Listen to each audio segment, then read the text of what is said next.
Donc nous, nos raisins en état sanitaire et phénologique pour le vin, on les considère aussi bons que les autres années. Après, bien évidemment, ce ne sera certainement pas un grand millésime, mais en tout cas, on les considère aussi bons que les autres années.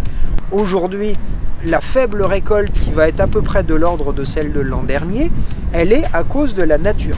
Mais malgré tout, vu que nous avons continué à vouloir faire des raisins qui soient sans glyphosate, qui soient sans produits chimiques et qui restent des raisins bio, on en aura moins, mais ils seront aussi beaux. Et au niveau des assemblages, je peux vous promettre qu'il n'y aura pas de différence qualitative et qu'on ne pourra pas dire dans la gamme depuis 1990 ou 2000 jusqu'à, on ne pourra pas dire « Ah, là c'était l'année de la grosse pluie ».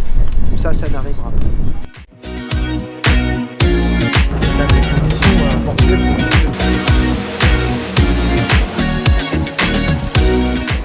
Et Louise, alors Gaston, c'est Gaston Henriet, c'est l'arrière-grand-père paternel de ma femme. C'est lui qui, en 1890, a dit que si les grandes maisons pouvaient faire du champagne avec son raisin, finalement, lui, il pouvait aussi.